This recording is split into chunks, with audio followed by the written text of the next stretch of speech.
दे, आदि अंत गुण काल का जानन हर भेद। तिल घोटत ताड़ी लगी, दिल दरिया के तीर। गुरु नानक के संशय मिटी, सतगुरु मिले कबीर। शब्द स्वरूपी ज्ञान में, दया सिंधु मति धीर। मदन सकल घट पूर हैं, करता सत्य कबीर। सांभर में सतगुरु मिले, दियो पान की पीक। बूढ़ा बाबा यस कहीं, यह दादू की सीख। गरीब पुरुष कबीर ने, देह धरा नहीं कोई। शब्द स्वरूपी रूप है, घट घट बोले सोई। घट घट बोले सोई। जो मों को निज नाम दिया, सतगुरु सोई हमारा। दादू दूसर कौन है, कबीर सिरजनहारा। कबीर साहिब कहीं गए, ढोल बजाए बजाए। दादू दुनिया बावरी, तेहि के संग न जाए। तेहि के संग न जाए। जय जय शरण कबीर के, तरि गए अनंत अपार। दादू गुण के ताकहूँ, कहतन आवे पार। कहतन आवे पार। हमारे हृदय मंदिर के आराध्य सत्यस्वर सतगुरु कबीर साहिब के, उनके चरणों कमलों में मैं दंडवत प्रणाम करते हुए, मैं बार बार वंदन करते हुए, हमारे दूर दराज से सभी संत महात्मागण पधारे हुए नेवरी धाम में, उन सबको भी सादर वंदन वंदन करते हुए, साहिब बंदगी करते हुए, आज हम सभी लोग इस नेवरी धाम पर पूज्य दादा गुरु और पूज्य गुरुदेव का पुण्यतिथि मनाने के लिए हम सभी लोग उपस्थित हुए हैं। आप सबको भली भांति ये बात पता होगा। और इस पुण्यतिथि के कार्यक्रम में हमको कुछ समय मिला हुआ है। मैं चाहूंगा कि जो भी वाणी निकलेगी, आप सभी लोग गौर करेंगे, ध्यान करेंगे और शांति बनाकर सुनने का प्रयास भी करेंगे। और जितने भी दूर दराज से सभी भक्तगण पधारे हुए हैं, आप सबको संतों की तरफ से सादर नमन बंदन और हार्दिक स्वागत, अभिनंदन। बंधुओं, बड़ी सौभाग्य की बात है जो आप सभी लोग सत्संग और भजन का विचार बनाए अपने जीवन में। सबसे पहले हम समझेंगे सतगुरु कबीर साहब का बड़ी ही प्रसिद्ध वाणी है। कहते हैं साहब, जब तू आया जगत में, जग हंसे तू रोए, ऐसी करनी कर चलो, तू हंसे जग रोए।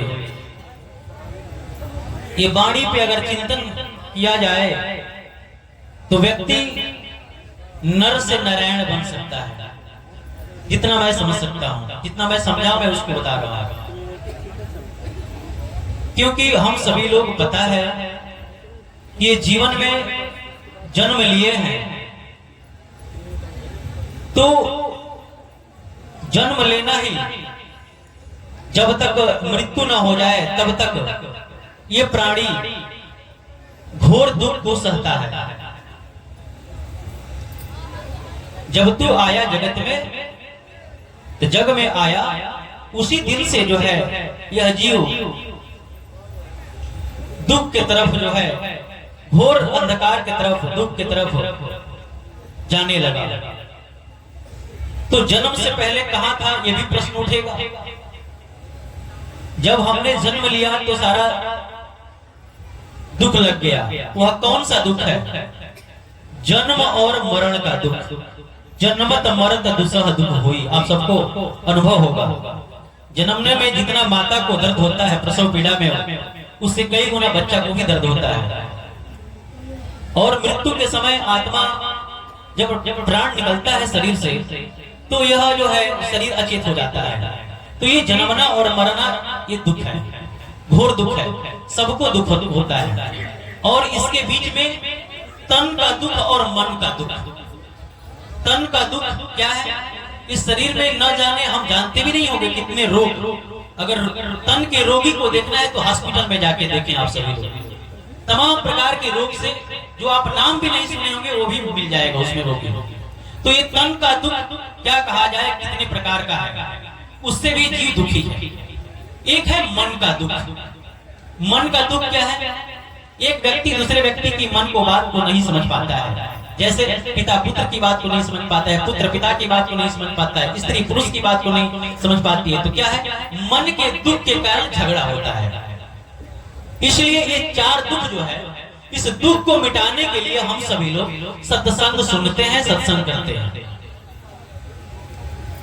क्योंकि सतगुरु की वाणी है, प्रकृति आधार तो ही छोड़वाऊं, निज स्वरूप ठहराऊंगा, यदि विधवत तुम साधन करियो, अमर लोक पहुंच जाऊंगा। महाप्रभु अनंत दया में उनसे तो ही मिलवाऊंगा, गहे सदा फल परमानंदा, आवागमन मिटाऊंगा। ऐसा सतगुरुदेव की वाणी है कि प्रकृति आधार तो ही छोड़वाऊं। ये जितने भी हमारी शरीर दिखता है, ये प्रकृति के अंतर्गत आता है। यह प्रकृति है, नख से सिर तक। एक प्रकृति बाहर है, एक प्रकृति हमारा शरीर है। तो जब व्यक्ति ध्यान में बैठता है तो गुरु ऐसा युक्ति बताता है कि प्रकृति आधार छूट जाता है। अर्थात अधर दुलैचा पीऊ का अधरा ही दर्शन होए, काया से बाहर लखे हंस कहावे सोए। ये काया से बाहर लखे हंस कहावे सोई। अधर धड़, थोड़ी गुण बातें हैं, क्योंकि सभी लोग सत्संगी भाई बहन है, इसलिए मैं थोड़ा सा गुण बात करूंगा। इसके बाद फिर भजन की तरफ ले चलेंगे। अधर दुलैचा पीऊ का, पीऊ मने परमात्मा, अधड़ मने एक होता है धड़, एक होता है अधड़। धड़ मने शरीर, अधड़ मने बिना शरीर का। अधड़ दुलैचा, ये शरीर के ऊपर, प्रकृति से ऊपर। दुलैचा है पीऊ का, परमात्मा का। अधर ही दर्शन होए, आप सबको अधड़ में जब आप जाएंगे तब दर्शन होगा। ये बात कैसे पता लगेगा? लेकिन ये बात कहाँ है? काया से बाहर लखे हंस कहावे सोए। ये भेद काया से बाहर है। बिजक बतावे वित्त को, जो वित्त गुप्ता होए, शब्द बतावे जीव को, बूझे बिरला कोई। हमारे पूज्य सरकार जी ने शब्द हमारा आदि, शब्द हमारा तू शब्द का, शब्द हमारा तू शब्द का, तू उसी शब्द का है। जो तेरे अंदर जो चेतना आत्मा है, उसका स्वरूप शब्द स्वरूप है। शब्द हमारा तू शब्द का, सुन मत जाऊ सरक, जो चाहो निज तत्व को, तो शब्द ही लेहु परख। तू शब्द को परख लो, जान लो। अब वो कौन सा शब्द होगा? तंत्र मंत्र सब झूठ है, मत भरमो जग कोय, सार शब्द जाने बिना कौआ हंस न होय। अब शब्द में भी सार शब्द की बात होने लगी। शब्द शब्द सब कोई कहे, वह तो शब्द विदेह, जिभ्या पे आवे नहीं निरख परख कर ले। अर्थात वही आत्मा के स्वरूप को बताया गया है। उस आत्मा के स्वरूप को जानना है तो हमें शब्द का भेद को जानना होगा। जब तक हम लोग शब्द का भेदी नहीं बनेंगे, क्योंकि सतगुरु की ज्ञान में केवल सुरति और शब्द का चीज है। शब्द बिना सुरति आंधरी, हम सबके पास सुरति है। सुरति के माध्यम से हम सबको देखते हैं, सुनते हैं। अभी आप यहाँ पे बैठे हुए हैं, लेकिन आपका ध्यान अगर घर चला जाएगा तो आपका शरीर यही है, लेकिन सुरति से आने जाने लगा, जाके घूम के आ जाएगा। तो वही सुरति जो है भ्रम में है, फंसा हुआ है। इसी को कहा गया सुरति बांध ही स्थिर करो आठों पर हजूर। लेकिन यही सुरति को बांधना है। जब व्यक्ति बांध नहीं पाता है, कहाँ पे? जब गुरु के द्वारा बताई गई जहाँ पे आत्मा का बोध होता है, साक्षात्कार होता है, तब तक जो है यह सुरति संसार के बाह्य जगत में भटकती रहती है। इसी को साहब कहते हैं बीजक में, शब्द बिना सुरति आंधरी, तू शब्द के बिना तेरी सुरति अंधी है। कहो कहाँ को जाए, कहो कहाँ को जाए। अरे भाई, अभी तो मनुष्य शरीर मानव तन मिला हुआ है, मरने के बाद फिर पशु का जीवन मिलेगा, न जाने पक्षी का भी मिले। इसलिए हम सबको शब्द भेदी समझना चाहिए। इसी को साहब कहते हैं, शब्द बिना सुरति आंधरी, कहो कहाँ को जाए, द्वार न पावे शब्द का, फिर भटका खाए। जब तक ये शब्द का द्वार नहीं पाएगा ये आत्मा, तब तक जो है यह भटकता रहेगा। इसलिए हर व्यक्ति को गुरु जो है शिष्य को देखता है, परखता है कि इस लायक है कि नहीं ये घड़ा, तब वो चीज बताता है। तो धीरे धीरे ये कैसे बनेगी बात? जितना आप गुरु से प्रेम लगाएंगे, गुरु से स्नेह लगाएंगे, सेवा करेंगे, ये सब बात बनती चली जाएगी। एक समय अभी जो नारी की योनि में सारी आत्माएं हैं, फिर शरीर छूटने के बाद अगर भक्ति की संस्कार रहेगा, गुरु की सेवा रहेगा, तो आप लोगों को फिर नर योनि में आना पड़े तो भक्ति अच्छी कर पाएंगे। ये पुरुष योनि में हम सभी की आत्मा है। अगर हम इसी को साहब कहते हैं कि नारी रचनते पुरुष है, पुरुष रचनते नारी। इस सृष्टि में जो नर है उसकी आसक्ति मादा के तरफ है, और जो मादा है वह नर के तरफ है आसक्ति, किसी भी योनि में, या जानवर हो, या पशु हो, पक्षी हो, या मानव हो। तो इसी को साहब कहते हैं कि नारी रचनते पुरुष है। नारी जो है पुरुष की रचना करती है अंदर से, लेकिन पुरुष जो है अंदर से स्त्री की रचना करते हैं, नारी का, अपनी इच्छा में। इसी को साहब कहते हैं कि नारी रचनते पुरुष है, पुरुष रचनते नारी, अब पुरुषा पुरुषा जो रचनते बिरले संसारी। जो उस पुरुष परमात्मा की जो ध्यान करता है, जो उनकी याद में अपना जीवन को बिताता है, वह कोई बिरला व्यक्ति होता है। इसलिए आप सबको समझ में आया होगा। मैं ज्यादा कुछ न कर, समय बड़ी कम है, इसलिए थोड़ा सा और अधिक जानना होगा तो फिर बाद में संपर्क बनाएंगे, फिर जानते रहेंगे। आइए, भजन प्रस्तुत है। बोलिए सतगुरुदेव महाराज की जय, बोलिए संत समाज की जय।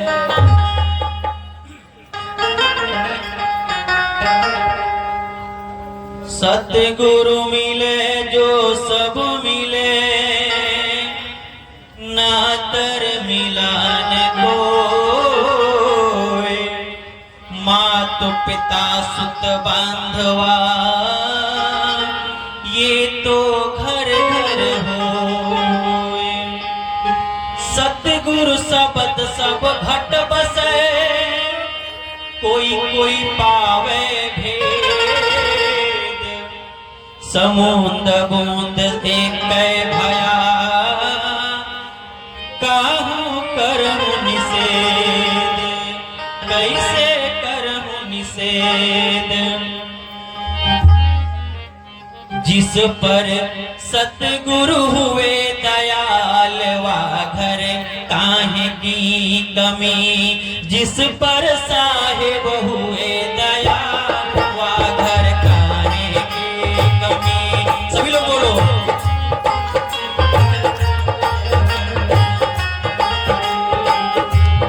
जिस पर साहिब हुए दयाल, वा घर काहे की कमी, जिस पर साहिब हुए दयाल, वा घर काहे की कमी, वा घर काहे की कमी।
गुरुदेव महाराज की जय, सभी संत महाराज की जय, यहाँ के वर्तमान महंत नेवरी सरकार की जय। साहिब साहिब